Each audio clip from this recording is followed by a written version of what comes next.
Did you know that you do not have to cut out carbohydrates to fix your blood sugar? In fact, the fastest way to fix your blood sugars is actually more about adding foods, not eliminating entire food groups like carbs. And I've seen it firsthand. I have hundreds and hundreds of patients who've turned their numbers around in just days by adding these foods to their regimen.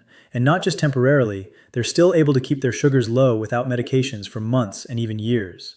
So in this video, I'm going to show you how to use each of these 10 foods to fully optimize your biochemistry and reverse insulin resistance on a cellular level, so you can bring down your sugars quickly and naturally, and most importantly, sustainably.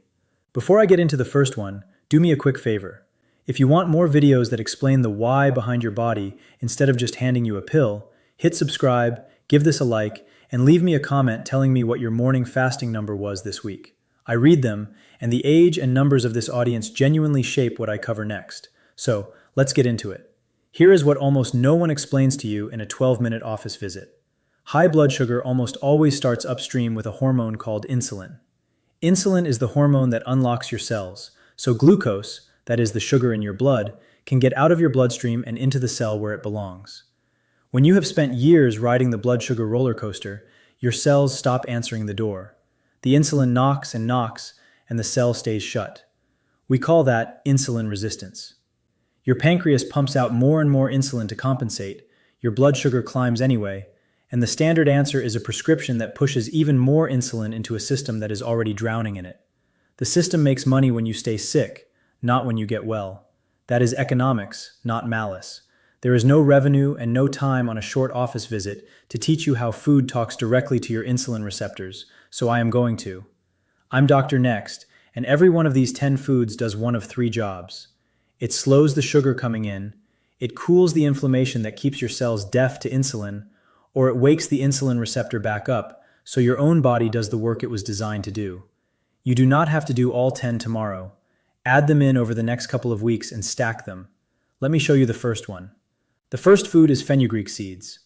These are small, hard, amber-colored seeds, and you can find them in the spice aisle of almost any grocery store for a couple of dollars. If you ignore this one because it sounds exotic, you are walking past one of the most powerful blood sugar tools on the shelf, and it costs less than your coffee. Here's what fenugreek does inside you. The seed is packed with a soluble fiber called galactomannan. When it hits the water in your stomach, it swells into a thick gel, and that gel physically slows how fast your stomach empties carbohydrates into your small intestine. Slower emptying means the sugar trickles into your blood instead of flooding it. No flood, no giant spike, no panic dump of insulin. On top of that, fenugreek carries an amino acid that nudges your pancreas to release insulin more efficiently and helps your muscle cells take up glucose. In my own practice, I have watched fasting numbers come down within a week or two on this alone. To use it, take 1 teaspoon of the whole seeds and soak them in a glass of water overnight. In the morning, drink the water and eat the softened seeds before breakfast. If the slightly bitter taste is too much, grind them and stir a half teaspoon into yogurt or sprinkle it over your eggs. Start low. This fiber is strong and your gut needs a few days to adjust. Number 2 is cinnamon, and you almost certainly already have it in your cupboard, but the kind you have matters and most people grab the wrong one. The common grocery cinnamon is cassia, and it carries a compound called coumarin that is hard on the liver in large daily doses. The one you want is Ceylon cinnamon, sometimes labeled true cinnamon. It is milder, it is safer to take every day, and it is the one I tell my own patients to buy. What makes cinnamon work is a group of polyphenols. Those are natural plant compounds that behave almost like insulin themselves. They help your insulin receptors grip glucose more tightly, and they slow your stomach from emptying too fast after a meal. The effect is real and it is measurable. Research out of the Human Nutrition Program at the USDA found that under half a teaspoon a day meaningfully lowered fasting glucose in adults with type 2 diabetes. If you skip this one, you are leaving an easy win sitting in your spice rack. Use about 1/4 to a half teaspoon of Ceylon cinnamon a day. Stir it into your oatmeal, your coffee, or smoothie. The trick is to pair it with a carbohydrate meal because that is exactly when you want your receptors gripping harder and your stomach slowing down. Third on the list is broccoli sprouts, and I think you to pay close attention here because this one is the most underused food in this entire video. Not full broccoli, the little 3-day-old sprouts. Ignore the distinction and you miss almost all the benefit. Broccoli sprouts are loaded with a compound called sulforaphane, and the sprouts contain somewhere between 50 and 100 times more of it than a head of mature broccoli. Sulforaphane does something none of the other foods on this list do quite as directly. It goes to your liver and quiets down the overnight glucose factory. Your liver makes sugar while you sleep, and in insulin resistance it makes far too much, which is why so many of you wake up with a high fasting number you cannot explain. A 2017 study from Lund University in Sweden gave concentrated sulforaphane to people with type 2 diabetes and brought their fasting blood sugar down measurably, with the strongest effect in exactly the people whose sugar was hardest to control. You can grow broccoli sprouts on your own counter in a jar for pennies or buy them in the produce section. A small handful, a quarter cup, on a salad or sandwich most days is plenty. Do not cook them hard because high heat destroys the active compound. Eat them raw or barely wilted. So far, every food has done the same quiet work, slowing the sugar down or waking the receptor up, and we are only 3 in. The next 4 are the ones that change the meals you are already eating. If a friend or someone in your family is fighting their numbers too, send them this video, because this is the stuff no one sat them down and explained. Anyway, number 4 is the avocado. Most people think of it as a fat to avoid because of the calories, and that fear is costing them. The fat in an avocado is monounsaturated fat, the same family as olive oil, and it is one of the most blood sugar-friendly things you can put on a plate. The reason is simple. That healthy fat and the fiber inside an avocado slow your entire meal down. When you add half an avocado to a plate of rice or toast, you are not removing the carbohydrate. You are putting a brake on how fast it turns into blood sugar. The glucose climbs gently instead of spiking. Over time, monounsaturated fat has also been shown to improve insulin sensitivity, meaning your cells answer that insulin knock a little faster. In my experience, this is the easiest food on the list to make a habit because it makes the meal more filling and you stop reaching for a snack an hour later. Half an avocado a day is a sensible amount. Put it on your eggs in the morning, mash it onto whole grain toast, or add it to a salad that already has a starch in it. Anywhere you have a carbohydrate, an avocado softens the blow. 5th is chia seeds. These are tiny gray and black seeds, and they punch far above their size. If you have ever seen chia sit in liquid and turn into a pudding, you have already seen exactly how it works in your gut. Chia is one of the richest sources of soluble fiber you can buy. When it meets the water in your stomach, it forms that same thick gel we talked about with fenugreek. And that gel wraps around the carbohydrates in your meal and slows their absorption to a crawl. The sugar releases slowly and steadily, so you avoid the spike and the crash that leaves you shaky and hungry an hour later. Chia also carries a plant-based omega-3 fat that helps calm the low-grade inflammation sitting underneath insulin resistance. Cool the inflammation, and the cells start listening to insulin again. 1 to 2 tablespoons a day does the job. Stir it into yogurt, drop it in a glass of water with a squeeze of lemon, or blend it into a smoothie. Give it 10 minutes to gel before you drink it, and drink plenty of water alongside, because all that fiber needs liquid to move. Number 6 is fatty fish, and I mean salmon and mackerel specifically. This one does not work by slowing your meal down. It works on the deeper problem, the reason your cells went deaf to insulin in the first place. Insulin resistance is driven in large part by chronic inflammation. When your body is quietly inflamed year after year, that inflammation physically interferes with the insulin signal at the surface of the cell. Salmon and mackerel are loaded with 2 omega-3 fats, EPA and DHA, and these are among the most powerful natural anti-inflammatory compounds we know of. They lower the inflammatory signals, the cell membrane gets healthier, and the insulin receptor starts working the way it is supposed to. In my 15 years of practice, the patients who eat fatty fish twice a week consistently have calmer, more stable numbers, and better blood pressure to go with it. Aim for 2 servings a week, about the size of your palm each. Wild salmon, mackerel, sardines, and herring are all excellent. Bake it, grill it, or buy it canned if that is easier on your budget. Canned mackerel and sardines are some of the cheapest, most powerful foods in this entire video. 7th on the list is walnuts. Of all the nuts, this is the one I point my patients toward first because of what it does for the lining of your blood vessels and for your insulin at the same time. Walnuts are rich in polyunsaturated fat and the same plant omega-3 found in chia. That fat improves the function of your endothelium, the thin lining inside your blood vessels, which is one of the first things high blood sugar damages. At the same time, the fat, fiber, and protein in walnuts blunt the rise in blood sugar after a meal and have been shown to lower fasting insulin, which is the number underneath your blood sugar that tells you how hard your pancreas is straining. Eat a small handful as a snack instead of crackers or a cookie, and you have taken a sugar spike and turned it into a flat line. A small handful is about a quarter cup or 7 to 10 whole walnuts. Keep them raw or dry roasted, not the candied or honey-coated kind. Use them to replace a processed snack, not to add on top of one. Number 8 is eggs, whole eggs, yolk included.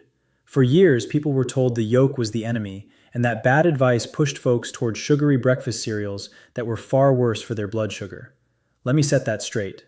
A whole egg is almost pure protein and fat with virtually no carbohydrate, which means on its own, it barely moves your blood sugar at all. But the real magic is what doctors call the second meal effect. When you start your day with eggs instead of toast or cereal, you steady your blood sugar not just at breakfast, but all the way through to lunch. You walk into your next meal with calmer numbers and a smaller spike. The protein and fat also keep you full, so the mid-morning cravings that send you toward the cookie jar quietly disappear. In my practice, swapping a cereal breakfast for 2 or 3 eggs is one of the single fastest changes I see on a morning glucose reading. 2 or 3 whole eggs in the morning is a solid target for most people. Scramble them, boil them ahead for the week, or fold in some spinach. Put that avocado from earlier right on top, and you have built a near-perfect blood sugar breakfast. Number 9 is apple cider vinegar, and this is the one with the fastest visible effect on a glucose meter of anything on this list. If you have a meter at home, you can watch this one work tonight. The active ingredient is acetic acid. It does 2 things at once. It slows your stomach from emptying, so the carbohydrates in your meal arrive in your bloodstream gradually, and it helps your muscles pull glucose out of your blood and use it for fuel. The research here is strong. Work led by Dr. Carol Johnston at Arizona State University found that a tablespoon of vinegar before a carbohydrate meal lowered the after-meal blood sugar spike by roughly 20% in people with insulin resistance. That is a drug-sized effect from something that costs a few dollars a bottle. Take 1 tablespoon, and this matters, diluted in a full glass of water 10 to 15 minutes before a meal that has carbohydrates in it. Always dilute it, never drink it straight because the acid is hard on tooth enamel and the throat. And if you take any medication for blood sugar already, talk to your doctor first, because vinegar plus that medication can push your sugar down faster than you expect. The 10th food is lentils, and this one proves the whole point of this video. Lentils are a carbohydrate, and they will lower your blood sugar. Here is how that works. Lentils are built from a slow carbohydrate called resistant starch, wrapped in soluble fiber and a healthy dose of plant protein. That combination means the glucose inside the lentil is released into your blood slowly and steadily over hours instead of all at once. They actually carry the second meal effect too. So, a bowl of lentil soup at lunch gives you steadier sugar into the evening. Clinically, swapping white rice or white potato for lentils a few times a week is one of the most reliable ways I know to bring down an A1C, which is your 3-month average blood sugar. Aim for a half a cup to a cup of cooked lentils a few times a week. Use them in a soup, a stew, or a cold salad with that olive oil and a splash of the vinegar we just covered. They are filling, they are cheap, and they stretch a meal further than almost anything else. Let me tell you about someone I will call Donna. 63 years old, recently retired, came to me frightened because her fasting sugar was sitting around 180, and her doctor had just told her it was time to add a second medication. She did not want to spend the rest of her life climbing the medication ladder, and she was scared of where this was heading because she had watched her own mother lose toes and then her eyesight to this same disease. We did not cut her carbohydrates to nothing. We added eggs and avocado in the morning instead of cereal, a tablespoon of vinegar before her bigger meals, lentils swapped in for the white rice, walnuts instead of the afternoon cookie, fatty fish twice a week, cinnamon in her coffee, and broccoli sprouts on her sandwich at lunch. Within the first week, her fasting numbers started dropping. Within 3 months, working alongside her own doctor, she had come down off that second medication entirely, and her A1C had moved from the diabetic range back toward normal. 2 years later, it is held. She did not starve herself. She ate more food, just the right food, and her own body did the rest. So let me tie all 10 of these together because this is the reason they work when cutting carbs alone fails. Every one of these foods is handing your insulin its job back without starving you. The fiber foods slow the glucose down so your pancreas never has to panic. The fish, the walnuts, and the chia cool the inflammation that was jamming the signal. The cinnamon and the vinegar walk right up to the insulin receptor and help it grip again. Do that meal after meal, day after day, and the cell that stopped answering the door slowly starts opening it on the first knock again. That is what reversing insulin resistance means at the cellular level. And once it happens, your body holds your sugar down on its own, which is exactly why Donna's number stayed low for 2 full years. Before I give you tonight's plan, I need to draw one clear line. If you are on insulin or a sulfonylurea, one of the older blood sugar pills, these foods can lower your sugar fast enough that your medication dose may suddenly be too high, and that can drop you into a low. So add these foods with your doctor watching your numbers and let them walk your medication dose down as your body improves. Do not stop any prescription on your own. Bring this list to your next appointment instead. So here's what to do tonight. 5 simple steps. 1. Tomorrow morning, replace your cereal or toast with 2 or 3 whole eggs and half an avocado. That single swap changes your blood sugar for the entire day. 2. Tonight, soak a teaspoon of fenugreek seeds in a glass of water and drink it first thing in the morning. 3. Buy Ceylon cinnamon, not cassia, and start a 1/4 teaspoon a day in your coffee or oatmeal. 4. Before your biggest carbohydrate meal tomorrow, take 1 tablespoon of apple cider vinegar in a full glass of water 15 minutes ahead. 5. This week, swap white rice or white potato for lentils at least twice, and put fatty fish on the menu 2 nights. Stack these in over the next 2 weeks. You are not removing the foods you love. You are adding the foods that protect you. Now, everything we did today brings your sugar down during the day and after your meals, but a huge number of you have told me the same strange thing, that your highest reading of the whole day is first thing in the morning before you have eaten a single bite. You fasted all night and your sugar went up anyway. There is a specific reason your liver does that while you sleep, and there is a way to shut it down. I made a video that explains exactly what is happening overnight and how to wake up to a lower number. I will put it right here on the screen. Go watch that one next, and I will see you there.